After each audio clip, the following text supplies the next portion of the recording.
all together.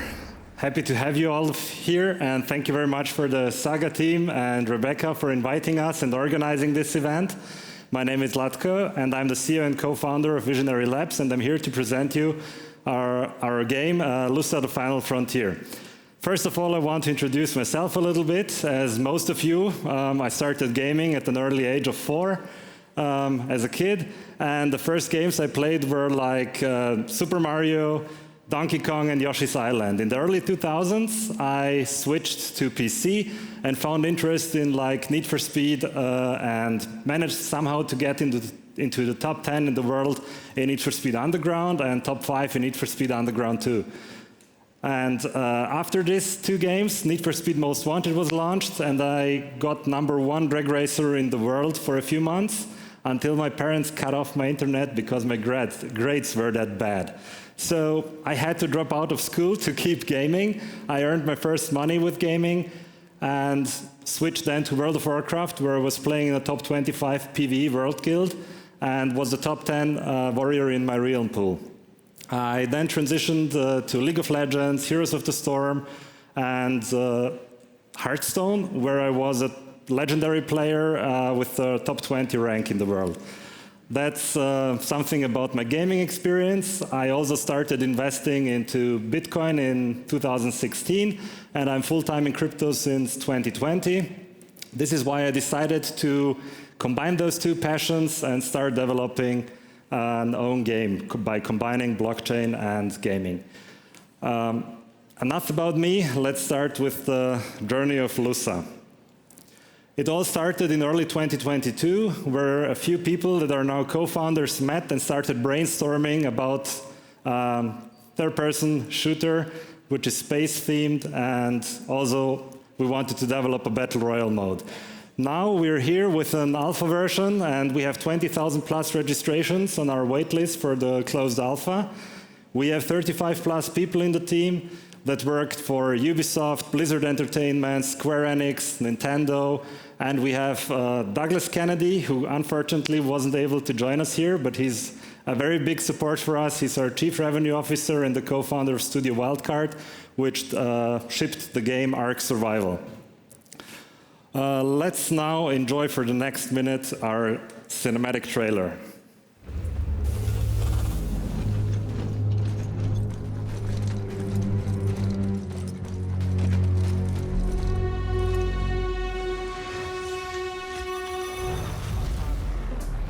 I got the style and pattern. Hey, I got the style and pattern. Yeah, I got the style and pattern.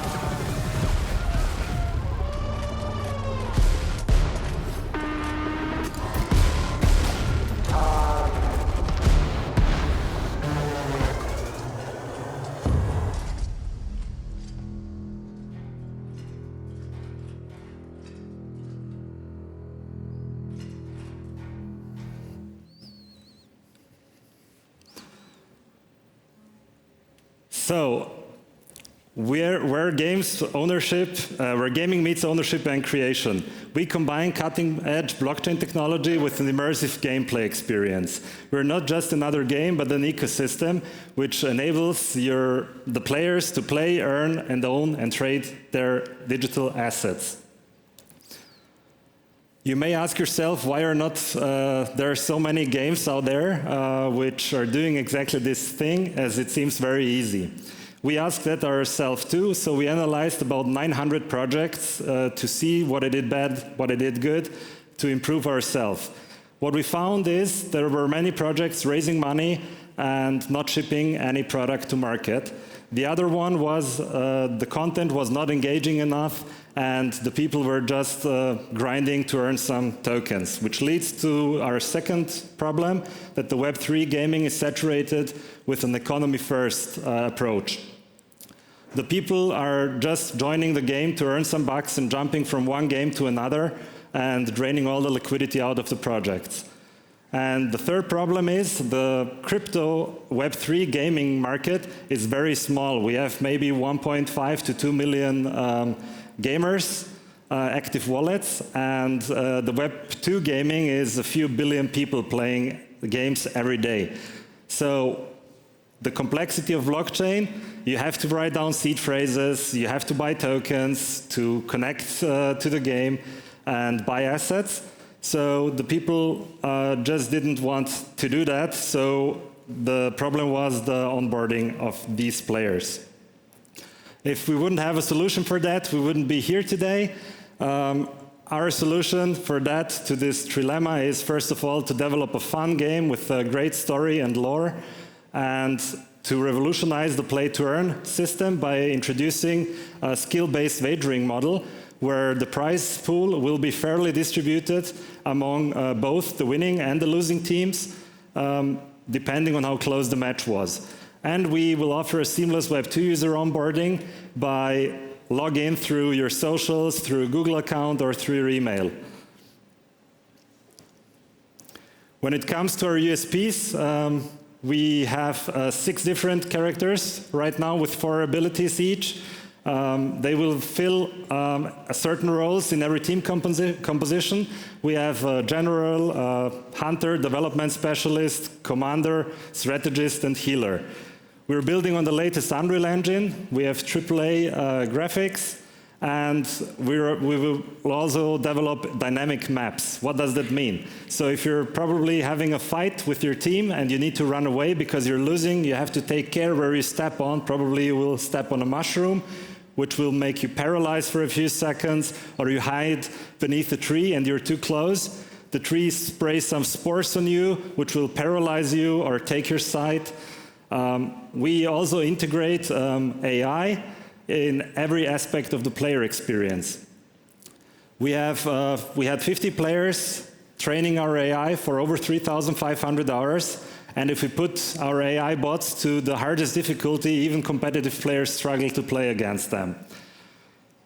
We have also AI-driven drones, combat units, and vehicles. They learn from how you play and adapt more and more to your play style. The better you play, the better they will be for you. And we implemented 2 Nvidia technologies, DLSS and Reflex, and we were able to increase the FPS even on a laptop GPU. The lowest one, a 3050 Ti, from 7 to 8 FPS up to 50 FPS, which is an increase of over 500%. When it comes to NFT integration and our economy, our NFT system is not just about cosmetics, but it's integral to our whole gameplay. Our characters will be smart NFTs, which you have to unlock, and you have to play with them to unlock their abilities. So it's like upgrading and leveling your character in any other Web2 game. And all our weapon skins will be also NFTs, and we will have consumable NFTs, which can be, for example, bullets. When you buy bullets for the next match or 10 matches and you shoot, you can have like a unicorn puking rainbows when you shoot, or you have a firestorm. We also, as mentioned earlier, will have a seamless user onboarding. You will not need a single second of blockchain experience to connect our game and play with it, as we will create the wallet in the background when you log in with your email address. And we will offer also asset lending and borrowing. What does that mean? So you have leveled your character, unlocked all the abilities, you have upgraded your AI combat units, and you stop playing because you go to vacation or you have to study or whatever. You can put them on the marketplace, someone borrows it, and you can earn passive income from that. Our long-term vision is to build a decentralized exchange, a marketplace, and a wallet, and to fully integrate this in our game, as well to have a standalone solution where all Web2 games can plug in and enjoy the blockchain, the best blockchain parts. And what we also want to do is cross-game interoperability. What does that mean? Imagine you playing Counter-Strike and having a special sniper rifle skin, which you want to use now in Valorant. That's not possible in the Web2 space, but with true asset ownership in the Web3 space, we want to introduce that to our players so they can take the assets they have in our game and go to another one. We have also great partners. Saga, for example, one of our greatest supporters here. We partnered also with Immutable, Helica, and we're very proud to have been accepted a few weeks ago to the Nvidia Inception program, which offers us a lot of benefits.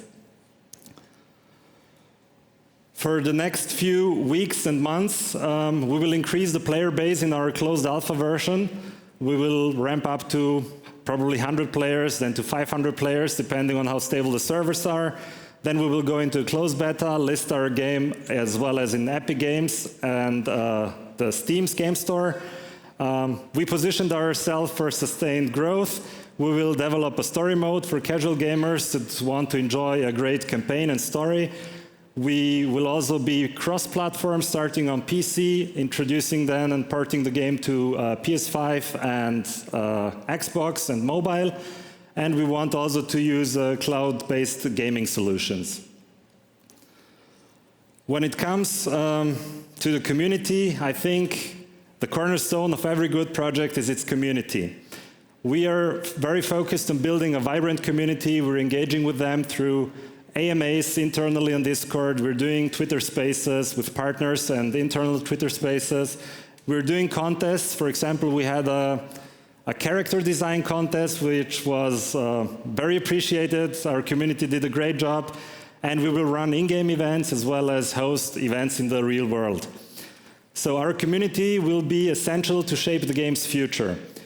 We will have community proposals where they can, for example, say we want to make this weapon better or balance the character a little bit more. This goes into a voting system. As we're on-chain, it will be fully transparent, and if the majority of the community wants to change something in the game, we will put that into the main game. And user-generated content is also a thing that is for us very important, so people can make their own skins, their own characters, their own maps, play them in custom games, but also can push them to the voting system, and if the majority approves, these assets come into the main game. And if someone buys those assets, the creator of these assets will have a revenue share on this. Now you can enjoy a minute of our gameplay.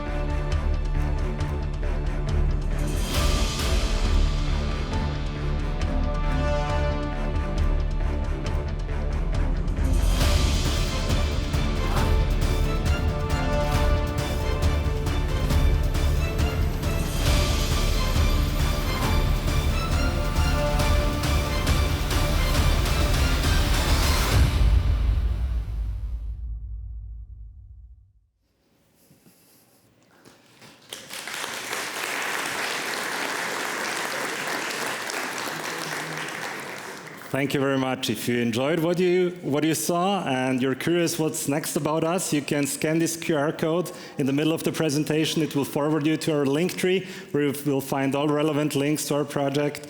And with this, I want to say thank you for all joining us here. Thanks to the Saga team for inviting us. And we will go now to the last slide, and that's it for me. Thank you.